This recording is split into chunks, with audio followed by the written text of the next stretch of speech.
Vignette 5: Remote Control Attack on a Convoy in the Suburbs by Mohammed Humayun Shaheen.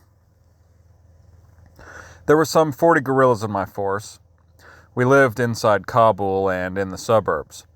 Most of the men were ethnic Pashtun, but there were 7 Dari speakers from outside Kabul as well. The Pashtu speakers often mingled with the Kochi nomads who would pitch their tents and graze their herds on the outskirts of Kabul.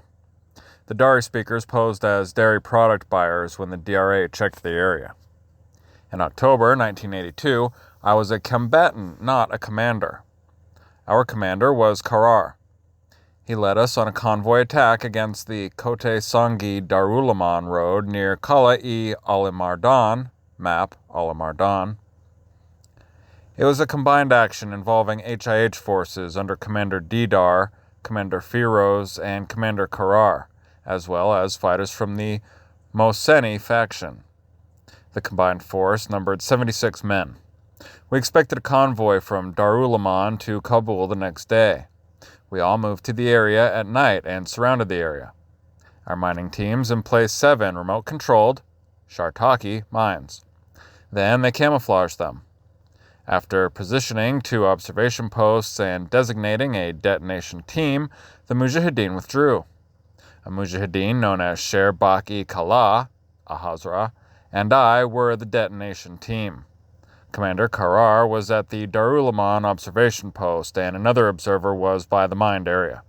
Sher Baki Kala and I spent the night in a clover field some 200 meters from the road. The next morning, Commander Karar came down the road on his bicycle. He told us that the Soviet convoy was moving from Darulaman. We moved into our detonation position. Commander Karar then moved to the other observation post. He told the observer to take off his turban and wave it when the first 2 vehicles had passed the mined stretch of the road. He would do this since we could not see the mined stretch from the detonation position. A moment later, the convoy reached the site and the observer took off his turban, waved it, and moved to a safe spot. We operated the detonator and 4 of the 7 mines exploded. The explosion destroyed or damaged 1 BMP and 3 trucks.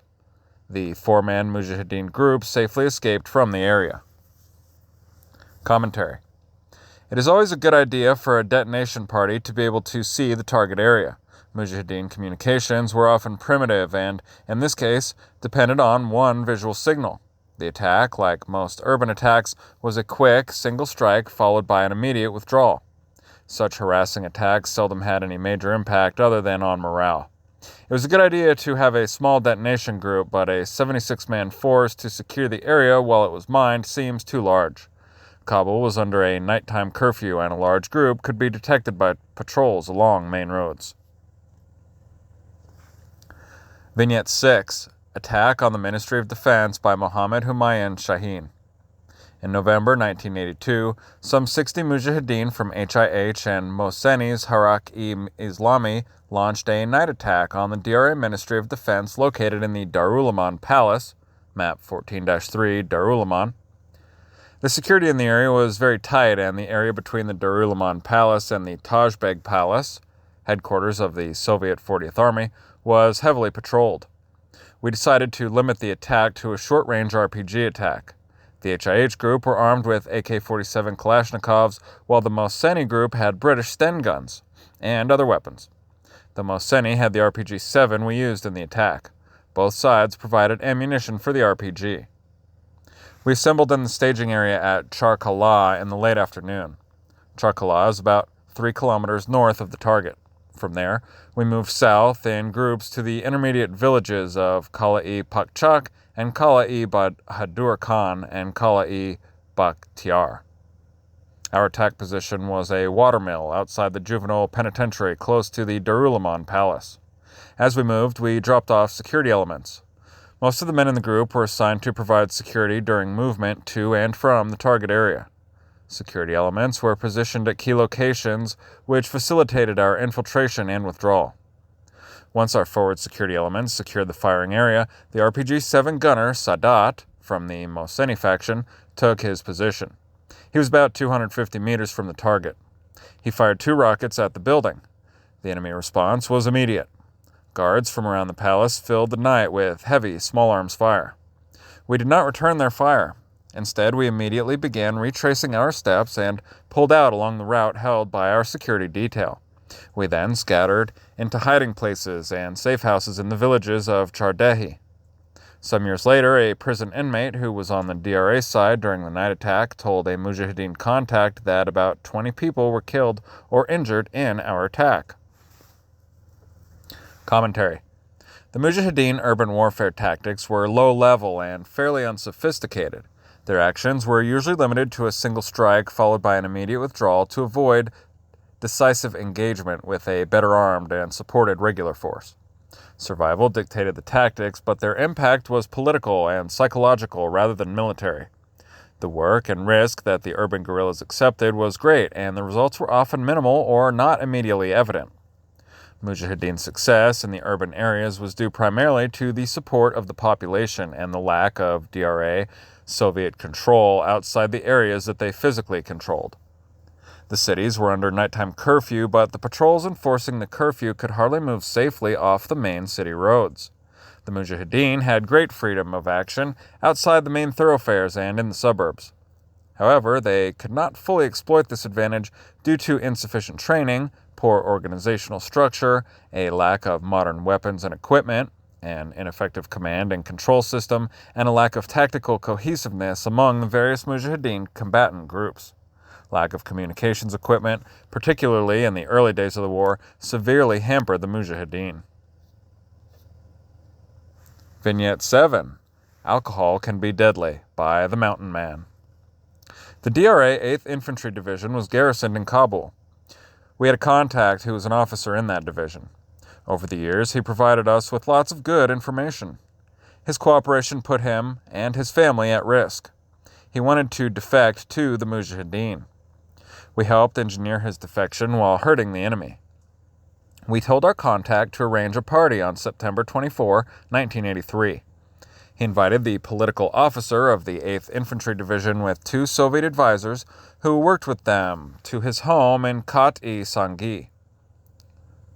The 3 advisors accepted his invitation and arrived at night driving their military jeep. Our officer had plenty of Western whiskey and shish kebabs on hand. The Soviets and the political officer ate and drank and became totally drunk. They passed out. Then our officer summoned us.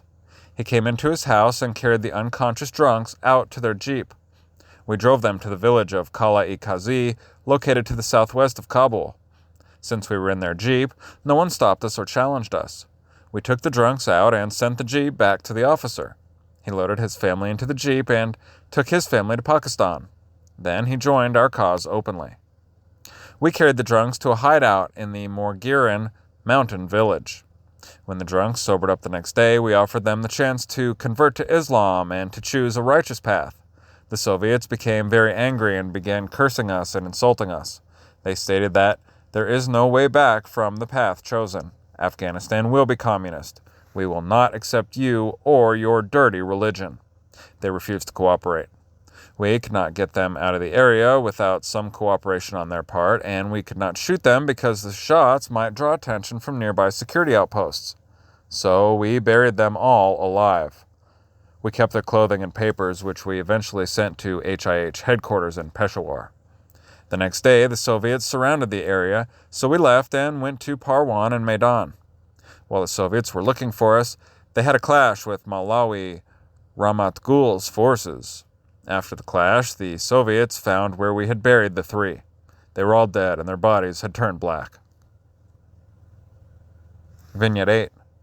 Raid on Balahesar Fortress by Commander Shahabuddin. A Soviet regiment was garrisoned in the Balahesar Fortress in Kabul. In September or October of 1983, we decided to raid a security outpost south of Balahesar. This outpost formed part of the security belt around the fortress. I had 62 Mujahideen in my group. My armaments included 8 RPG-7s and 2 82mm recoilless rifles. My base was some 10 kilometers south of Kabul at Yagdara.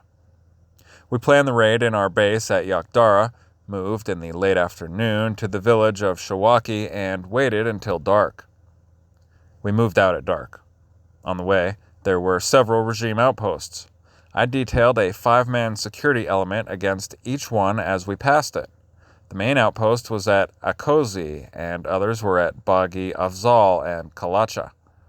The security element's mission was to secure our return trip so that we wouldn't be ambushed by the enemy.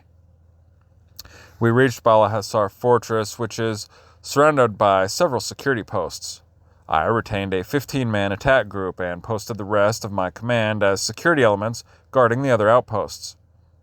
I divided my attack group into a 5-man support group and a 10-man assault group. We crept up to the outpost, climbed the wall, got up on the roof of the outpost, and then attacked it. I led the assault group. We hit the sentry with a RPG and he vaporized. We blew open the doors with RPG rockets and opened fire on the soldiers in the courtyard. We killed 12 of the DRA and captured 3 of their wounded. The rest escaped through a secret covered passage into Bala Hissar Fortress. I had 2 KIA. One was Zabet Halim. We took our dead with us. We could not carry the wounded prisoners, so we left them there. We captured 16 weapons, Kalashnikovs and machine guns, a mortar, and a RPG. As we left, there was a commotion in Bala Hissar, and tanks moved out of the fortress in our direction. One tank came close to us, and we destroyed it with an RPG. The other tanks then quit coming toward us. They had lost their taste for a fight. We just wanted to get out of there, so we left for our assembly area. We had a designated assembly area, and as we approached it, we were challenged and responded with the password. Once I assembled my entire group, we left. My security elements guaranteed a safe return. This raid was on the 10th day of the first month of the Islamic lunar calendar, the day of Ashura. This day commemorates the anniversary of the massacre of the Prophet Muhammad's grandson Hussein and his 72 followers at Karbala in Iraq. It is a day of mourning, reflection, and solemn thinking for Shia and others. On this day of Ashura, we thought of our own dead who died defending truth and righteousness. They had died appropriately on the day of Ashura. Commentary. Many of the urban guerrilla commanders maintained their main operating base within the suburb or outlying villages where it was easier to assemble and train a group of men without government observation. The guerrilla commanders maintained a net of informers and supporters who aided their entry and passage through the urban area. Still, guerrilla groups operating within an urban area had to secure their route of entry and withdrawal, which took the bulk of their force.